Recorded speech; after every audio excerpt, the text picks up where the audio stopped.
Libre Radio noctambule, au devers du tintement des lucioles, sous le bruissement des feuillages se dissimulent brasier, tumulte et sédition. Libre Radio, le message, derrière le message, derrière le message. www.libradio.org.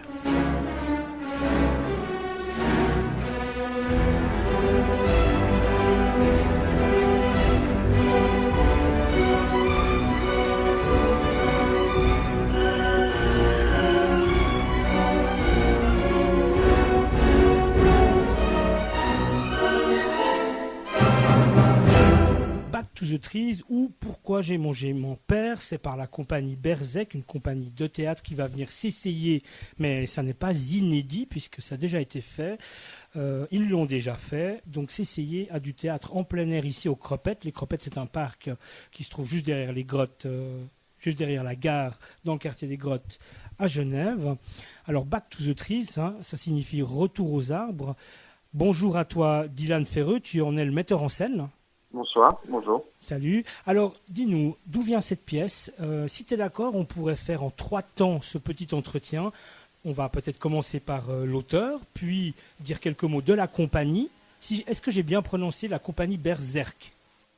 C'est ça, tout à fait. Il n'y a pas une manière de le prononcer, il y en a autant qu'il y a d'individus.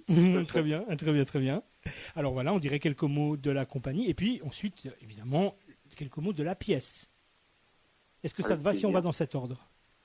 À la bonne heure. Très bien, alors allons-y. Alors justement, l'auteur, qui est-il cet auteur, puisque cette comédie donc, que tu as mise en scène vient d'un livre, Pourquoi j'ai mangé mon père, qui est un roman de Roy Lewis. Voilà, tout à fait, qui est un auteur anglo-saxon, qui s'est surtout fait connaître avec ce roman qui est devenu un best-seller dès sa parution dans les années 70, qui raconte l'épopée d'une famille préhistorique qui découvre le feu et plus généralement qui lutte pour sa survie en plein Pléistocène. Mais au-delà de l'anecdote, cette pièce est toute une métaphore du rapport de notre espèce au progrès, à l'idée de progrès et notamment au progrès technologique. C'est une comédie dans le sens où le fond est scientifique, rigoureusement exact, mais la forme est totalement anachronique, avec des personnages qui s'expriment comme des érudits, à la façon de Lucchini ou Marc Bonan, et des situations qui sont totalement archaïques. Donc ça crée une arythmie comme ça qui est tout à fait cocasse et drôle. Il y a par ailleurs de nombreux anachronismes qui constellent et qui justement font cet effet un peu comique. Tout à fait, c'est de là que vient tout l'aspect comique. C'est cette veine-là que moi j'ai voulu creuser. C'est-à-dire de voir des hommes préhistoriques avec des expressions tout à fait contemporaines, un langage soutenu, et puis qui débattent de l'avenir en Stan Smith, quoi. Pourrais-tu nous dire quelques mots justement de cet auteur ? Qu'est-ce qui l'habitait au moment ? Parce que là, on parle effectivement des années 70 ou même un peu avant, lorsque le livre paraît. Selon toi, qu'est-ce qui habite l'auteur Roy Lewis au moment où il écrit ce livre-là ? Il y avait cette volonté également, alors de dénoncer, on l'a bien compris, mais ce côté humoristique, sarcastique, il y a une longue tradition d'auteurs de ce type-là. Est-ce qu'il s'inscrit là-dedans ?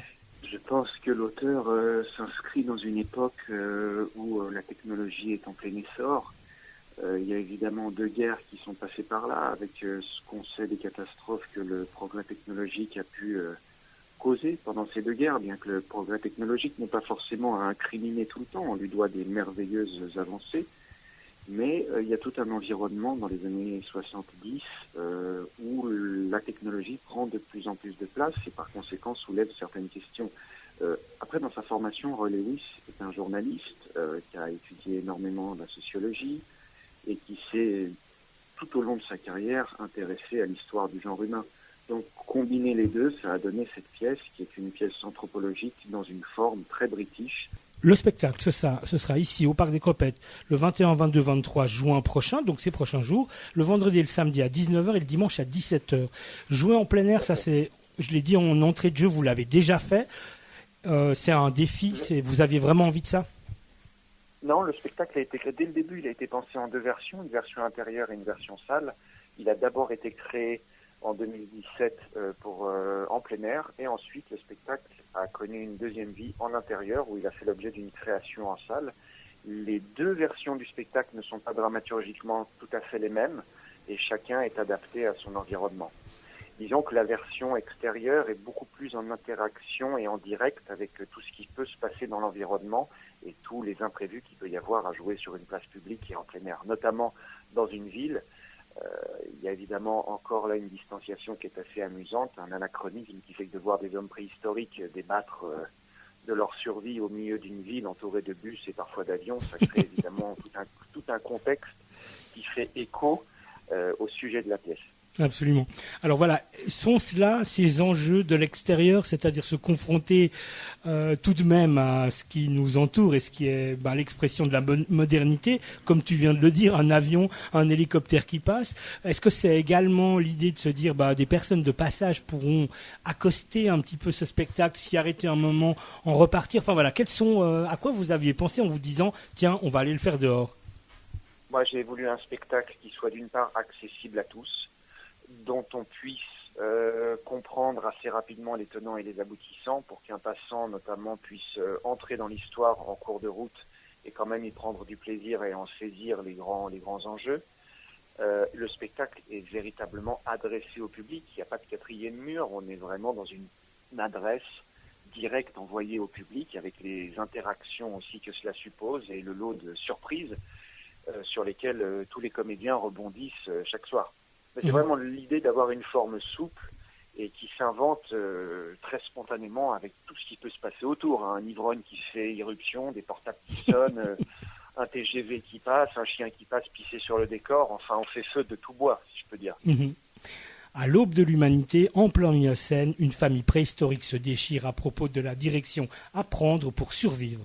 Entre perspectives prodigieuses et conséquences désastreuses, le feu est au cœur d'une fable rocambolesque sur les origines de l'homme. Ça, c'est le synopsis de la pièce. Dis-moi. Écrit ça ? Alors, en tout cas, c'est ce que j'ai pris sur le site comédien.ch pour le citer. Et ça me permet de te demander... Pardon ? Je suis plus intelligent que ce que je crois. Des fois on se surprend soi-même. Hein. Dis-moi, où est-ce que les... des romans, moi aussi. Alors, écoute, voilà. Comment est-ce que les personnes peuvent, s'ils le souhaitent, s'informer un petit peu ? Est-ce qu'il y a un site internet de la compagnie ? Parce qu'on va venir à parler de la compagnie un petit peu. Ou est-ce que c'est une page Facebook qui donne les informations ? Il y a la page Facebook, mais l'événement est référencé sur tous les agendas culturels de la ville de Genève. Donc c'est très facile, on tape Back to the Trees ou Pourquoi j'ai mangé mon père. Dis-moi, on l'a dit tout à l'heure, il y a une version en salle de ce spectacle, si j'ai bien compris, qui a eu lieu au Théâtre 221 à Lausanne, qui est un magnifique théâtre par ailleurs. Il y a beaucoup de grilles de lecture à ce spectacle. Un philosophe va y entendre certaines résonances, un anthropologue va y voir d'autres, un gosse de 5 ans va y prendre du plaisir parce qu'il voit des hommes préhistoriques faire les zouaves autour d'un feu. Chacun voit midi à sa porte et chacun lit ce spectacle avec ses bagages, avec son bagage. Donc j'ai essayé de lui la pièce, le roman, moi j'ai rien fait, c'est Roy Lewis qui a tout fait, a une épaisseur qui permet à chacun d'y trouver matière à s'amuser et à réfléchir. D'accord. Tu as pu quand même échanger par la suite à quelques moments autour de cette pièce avec les auditrices et les spectatrices et les spectateurs ? Oui, il y a beaucoup de gens qui n'étaient pas venus au théâtre depuis très longtemps. Certains n'y étaient même jamais venus et puis ont tout à fait été séduits par le ludisme et l'originalité de cette épopée préhistorique. Donc j'ai eu des retours positifs. Après, j'ai évidemment, comme rien ne fait l'unanimité, il y a des gens qui m'ont dit que c'était pas leur came. Mais quoi qu'il en soit, il y a un travail qui est là et puis derrière il y a un auteur.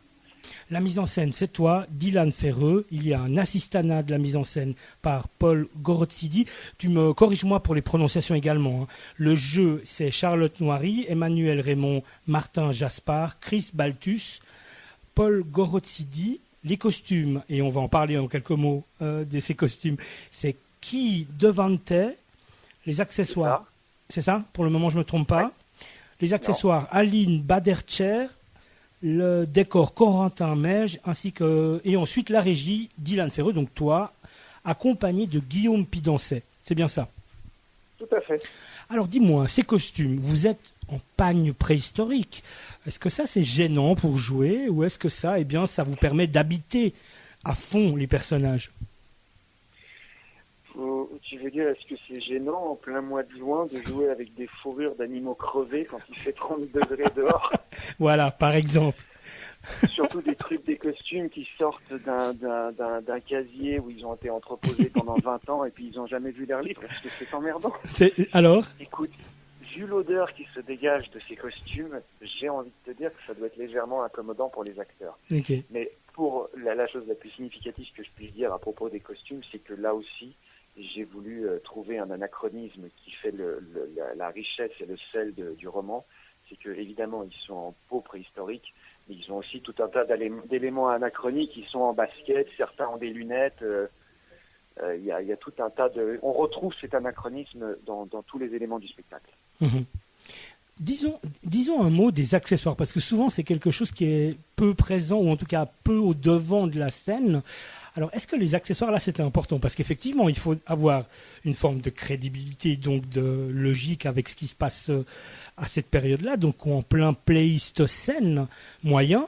Mais il y a également cette notion d'anachronisme. Et l'anachronisme, il ne faut pas non plus en abuser, il faut que ça saupoudre. Enfin, c'était une longue réflexion. Comment ça s'est passé? Non, pour les accessoires, c'est pas...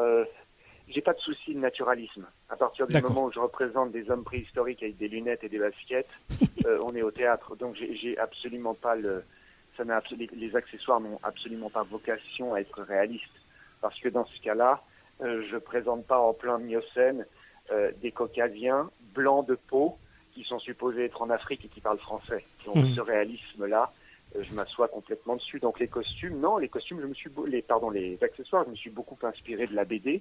Et j'ai demandé à l'accessoiriste de s'inspirer de cet imaginaire un peu cartoon pour faire des accessoires qui soient des objets qui en eux-mêmes soient comiques. Très bien. On le rappelle, c'est le 21, 22, 23 juin au Parc des Cropettes, derrière la gare Cornavin à Genève. Vendredi, samedi à 19h, le dimanche à 17h. Environ 1h10 de durée. C'est prix libre. Donc là aussi, on voit cette volonté d'être extrêmement inclusif et accessible. Et c'est tout public. On peut dire que également les enfants sont les bienvenus. Ah oui, il n'y a aucun problème. Il n'y a rien de déconseillé à des enfants dans le spectacle. D'accord. Parlons en quelques mots tout de même de la compagnie Berserk. En quelques mots, qui êtes-vous? Quelles sont vos postures et vos dessins? Alors moi, dans un premier temps, j'étais comédien, mais l'idée m'est venue de créer une compagnie et surtout de monter un spectacle sur le thème du progrès, parce qu'il y a en 2014 ou en 2015, je ne sais plus, j'étais en voyage en Birmanie et j'ai assisté en tant que touriste à une scène qui m'a profondément questionné.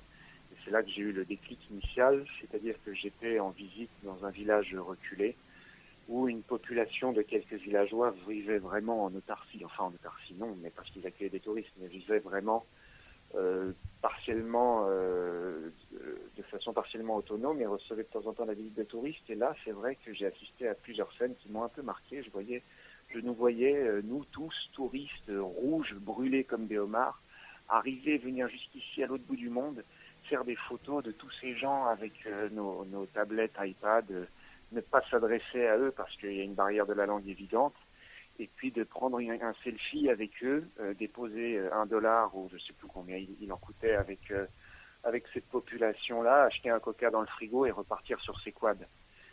Je me suis dit, il y a quand même quelque chose de très étrange. Et ce qui était encore, j'ai le temps de continuer? Oui, bien sûr. Ce qui était vraiment le plus étonnant de toute cette situation-là, c'est que cette population, qui devait se composer d'à peu près, 50, 60 personnes, était rassemblée autour d'un vieux poste de télé qui émettait mais vraiment très très péniblement sur une chaîne locale. On est dans Canal+ le samedi soir quand on n'avait pas le décodeur, tu vois. Et je voyais les touristes s'émerveiller de cette scène de villageois devant la télé, qui en fait, et c'était tellement singulier, venait se faire prendre en photo avec la télé. J'ai trouvé cette situation tout à fait invraisemblable. Donc on traverse pour certains le monde entier, on vient jusque-là, on ne parle pas aux gens, et puis on vient dans cette jungle se prendre en photo avec la télé, et puis on repart. il y a quelque chose qui m'a marqué. J'ai senti que ma place n'était pas là, et puis j'ai commencé à cogiter sur le progrès. Et Berzerk, parce qu'il faut pour y venir, c'est le nom de ce village que je n'ai jamais réussi à prononcer. J'ai jamais vraiment su comment se prononcer ce village. Bouzey, je sais pas, c'est devenu Berzerk. D'accord. C'est tout de même une belle histoire, parce que c'est quand même une histoire de se dire on affronte finalement nos moments de crise comme ça, où on est entre le voyeurisme, l'exotisme, on en prend conscience et puis on y renonce. Tout à fait, tout à fait. Et pour ma part, là, je suis en train de préparer le deuxième spectacle qui s'écrira au 2-21 en fin d'année. Le troisième est également dans les tuyaux, et il y a toujours le fil conducteur de ces spectacles-là. Ce sont, enfin pour l'instant, de mon travail de metteur en scène, c'est les questions de société qui sont clivantes et sur lesquelles moi-même, parfois, j'ai de la peine à prendre position tant la dualité est forte. Back to the Trees parle du progrès. On a tous un rapport au progrès où on a besoin quotidiennement aujourd'hui, et heureusement qu'il y a eu certaines avancées qui ont considérablement servi l'espèce humaine, mais on voit aussi que ce progrès peut s'accommoder d'un revers qui peut être inquiétant, qui pourrait peut-être même, comme le pensent certains, causer le déclin de notre civilisation, comme ça a été le cas pour d'autres civilisations avant la nôtre. Donc toute chose a aussi son lot de problèmes, et le prochain spectacle parlera notamment du rapport qu'on entretient aujourd'hui avec l'animal, la cause animale, la place de l'animal dans sa société, avec tout le débat de société qui est autour de la souffrance animale, de l'éthique, de leur reconnaître des droits. Et puis le troisième spectacle, j'en parle pas encore, mais ce sont à chaque fois des sujets qui sont clivants. Il est dur d'être ou tout blanc ou tout noir, et chacun d'entre nous fait avec ses possibilités économiques, sa conscience éthique. Chacun essaie de négocier dans toute cette jungle avec ce qui lui semble juste. On arrive doucement au terme de cet entretien. On va répéter le titre, Back to the Trees, le retour aux arbres, ou Pourquoi j'ai mangé mon père, par la compagnie Berzerk. Donc le 21, 22, 23 juin au Parc des Cropettes, ici à Genève. Vendredi, samedi, c'est à 19h, dimanche à 17h. Est-ce qu'il y a besoin de réserver ou même pas? Non, c'est pas nécessaire. D'accord. C'est pas nécessaire, les gens peuvent venir. Il y a à peu près 130 places assises. Et si d'aventure les bancs ne sont pas disponibles, les gens peuvent toujours se poser dans l'herbe à la bonne franquette. D'accord. Une dernière question à laquelle tu répondras si tu le souhaites, et puis sinon on clôturera un petit peu avant ce podcast. Est-ce ce spectacle, eh bien, l'observation d'un naufrage collectif qui est irréductible maintenant, ou est-ce cette pièce plutôt une invitation à rire de nous, mais également à agir sur nous pour finalement, voilà, vers un meilleur? Ça n'est pas une pièce qui parle du naufrage, c'est une pièce qui donne à entendre dans une forme ludique ce que les critiques du progrès et les optimistes ont de meilleur à dire sur cette question-là. Qu'est-ce que le progrès a comme perspective heureuse dans notre époque, et qu'est-ce que le progrès peut comporter de péril également. Donc j'ai essayé de ne pas être manichéen, et j'ai essayé de donner le meilleur de chacun des points de vue des protagonistes. Ok. Dylan Ferreux, metteur en scène, je te remercie beaucoup pour cet entretien. On va en rester là aujourd'hui, certainement se voir pendant la pièce. J'aurais encore voulu juste te demander si, voilà, pour toi, ce qui nous entoure, ce qui nous assiège pour certains, est-ce pour toi là le lieu d'un optimisme raisonnable ou autre chose? Moi, je suis profondément inquiet. Et je ne suis pas, pour être honnête, tout à fait optimiste. Mais néanmoins, j'ai pas envie de me réfugier dans ça, dans une sorte de marasme qui souvent invite à la déresponsabilisation et à l'abandon de toute chose. Alors je sais pas si le théâtre peut changer quoi que ce soit. Enfin, j'ai quand même ma petite idée, j'y crois pas trop, mais au moins, dans ma discipline, j'aurais essayé de faire modestement ma part et de sensibiliser l'opinion publique sur des questions qui, moi, me sont chères. Mais néanmoins, si le fond n'est pas très optimiste, la forme, elle, est éminemment ludique. Donc il y a vraiment un rapport au rire que tu as envie d'installer avec les personnes qui vont venir. C'est un spectacle comique, c'est une comédie préhistorique dans une forme comique avec un fond scientifique et philosophique. Voilà. Très bien. S'il fallait dire quelques mots, si tu as envie de dire quelques mots pour inviter les gens à venir, quels seraient-ils ces mots ? Venez assister à cette comédie préhistorique qui est faite pour 6 acteurs en Stan Smith et un vieux chien boudiné. Vous pouvez venir en famille, vous pouvez venir seul, vous pouvez venir en couple, vous pouvez venir avec votre maîtresse si vous le souhaitez. Il y aura normalement de quoi rire de tout en bonne compagnie. Dylan Ferreux, merci beaucoup. Et donc à ces prochains jours, on le rappelle, 21, 22, 23 juin au Parc des Cropettes à Genève, le vendredi et le samedi à 19h et le dimanche à 17h. Merci beaucoup. Merci à vous. Ciao. Ciao.